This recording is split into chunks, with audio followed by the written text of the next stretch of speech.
Hi everyone, welcome back to another session with your favorite teacher, of course, Shalimar Dalton from the Sarasota College of Education. And today's topic is all about the soil and the concept of today's topic. The soil is made up of solid, liquid, and gaseous components. So let's get into this. Hello, boys and girls. Welcome to lesson 2 of the soil, and today's focus is on the components of the soil. In your previous lessons, you have learned of how the soil is formed and the factors that brings about weathering. In your previous lessons, you've learned that soil is formed from rocks. Rocks disintegrate through the process of weathering and becomes soil.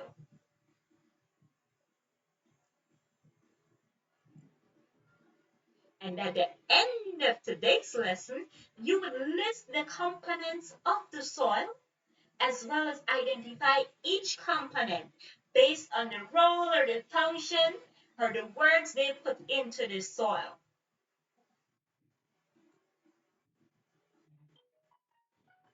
And in conclusion of the lesson, you are to complete a knowledge test exercise where we're going to exercise the brain on everything that you would have learned in this video. So pay keen attention.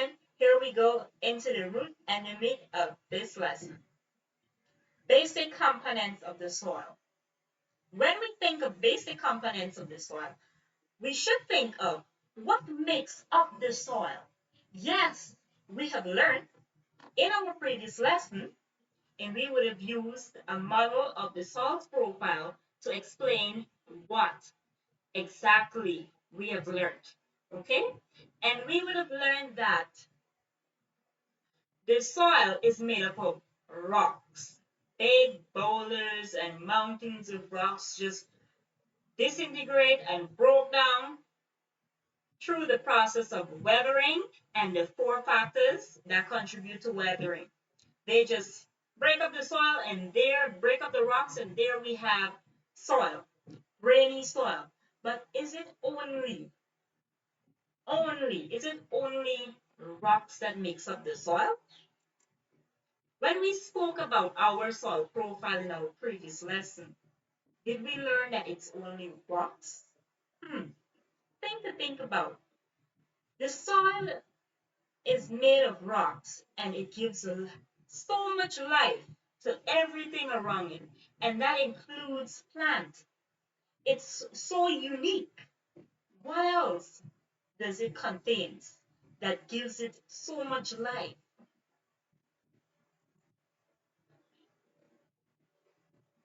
Do we just have big rocks and just plants growing into them?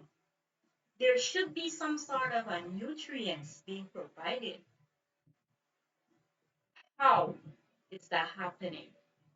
What else is in that soil? That's the question you're probably asking right now. And in this lesson, we are going to uncover the answer to that question.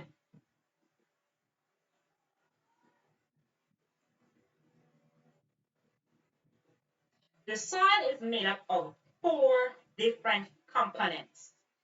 Four different components. And those components are as follows: air, water, organic matter, and minerals.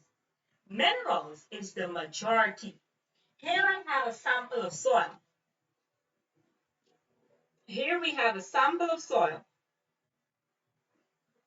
The majority of the grains, all these grains, was once rocks. And when the rocks disintegrate and becomes soil, we have minerals. We refer to it as minerals. But what else is in this soil? Air as well as water. And how do we know that water is in the soil? If you can see clearly, my soil is moist. And that is how we know that water is in the soil. And besides my soil being moist, we know that water is one of the factors of weathering that disintegrates or break down rocks and makes it into soil. But the water in the soil is also being replaced with air when the soil has no more, has limited water, it's being replaced with air. But even though the soil has water, the soil is moist, there is still space, air spaces between the soil because the soil particles itself has absorbed the liquid. That's why our soil is so moist and it feels good. So maybe you should get a sample of soil and examine it. Okay? And besides water and air, we have another component, organic matter. In our soil profile, we spoke of all the activities on the surface of the earth, activities belonging to plants and animals. Those activities is what adds organic matter into the soil. But we've divided the components of the soil into the three states of matters. And those three states of matters include solid, liquid, and gas. And you would have learned that in your integrated science lessons. Our solid state, or solid phase of the soil organic matter. It stores nutrients in the soil. It includes all the dead remains of plants and animals. And this is what happens. Closely examine this cycle. You should understand that there is a difference. You're probably thinking, before I go to the difference, you're probably thinking that organic matter is just animal manure, plant manure, compost manure, and sewage and stuff, and the list goes on, and other stuff like that, right? But that exactly is not the organic matter as yet, but that's the organic material. And that organic material is of no use unless it's being broken down by microorganisms. So what happens is that plant material and animal material, which are the organic materials, are being broken down by microorganisms, and then it forms organic matter, which makes the soil rich, giving plants the ability to flourish. Therefore, we can therefore say that organic matter plus or the action of microorganism is equal to organic matter. Our solid phase of the soil. The solid phase include, another solid phase include soil minerals. We looked earlier at soil matter, now we're looking at soil mineral. Soil minerals plays a vital role in soil fertility. The availability of mineral in the soil is dependent on the size of the soil particle. Remember, our soil comes from a big rock. When this rock breaks down or wears away or disintegrates into soil particles, what happens is that fertility or nutrients is being available to the plants only if it is in a tiny, tiny form, like this sample of soil here. If it's in the boulder size, the plants would not benefit completely from that rock. And some of the nutrients available from soil minerals to the plants or to the soil includes carbon, which is represented by the symbol C, hydrogen, which is represented by the symbol H, oxygen, represented by the symbol O, potassium, represented by the symbol K, phosphorus, represented by the symbol P, nitrogen, represented by the symbol N,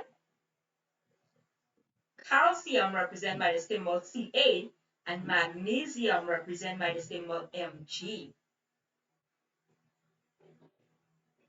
So we can conclude that for a mineral, a big rock to our very left, and then it goes down, it breaks down through the process of weathering, it flakes up, then we get pebbles.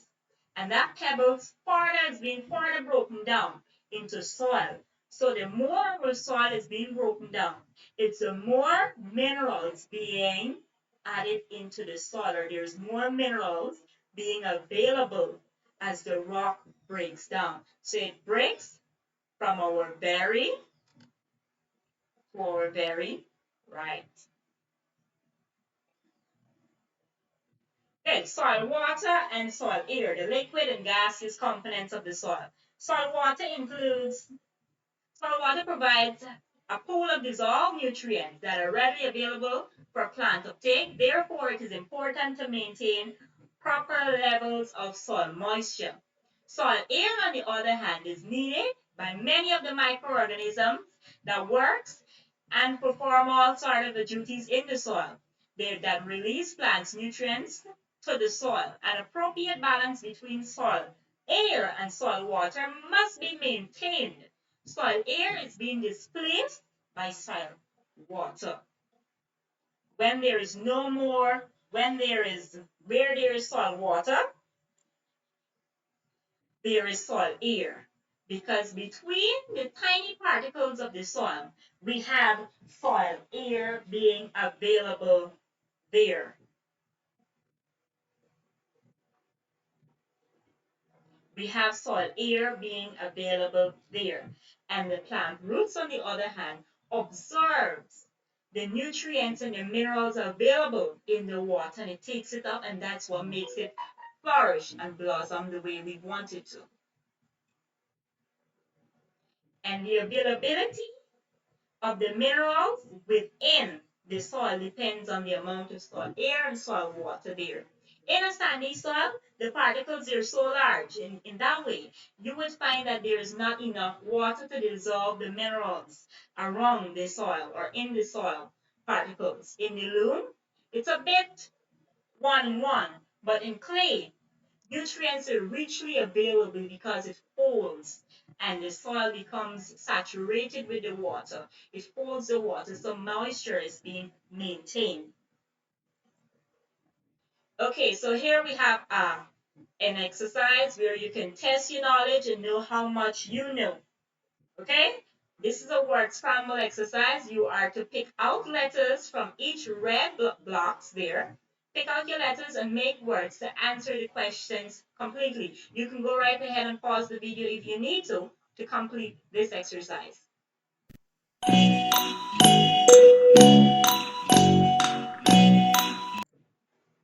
Good. Let's go through them quickly. The first one reads, something and something is found in the soil in the same quantity. What are the two things found in the same quantity? Water and air. Our next question reads, blank is the component that comes from rocks. What comes from rocks? Mineral. Either mineral or minerals is correct. Our third one says, blank and blank add fertility to the soil. What two components add fertility to the soil? Organic matter as well as minerals. Soil is made up of 4 components. What are the 4 components that soil is made up of? Organic matter, minerals, water, and air. So, gratefully that you all have gotten all the responses correctly. You've gotten it all correctly and everything. You've enjoyed this video, and thank you guys for watching. Goodbye.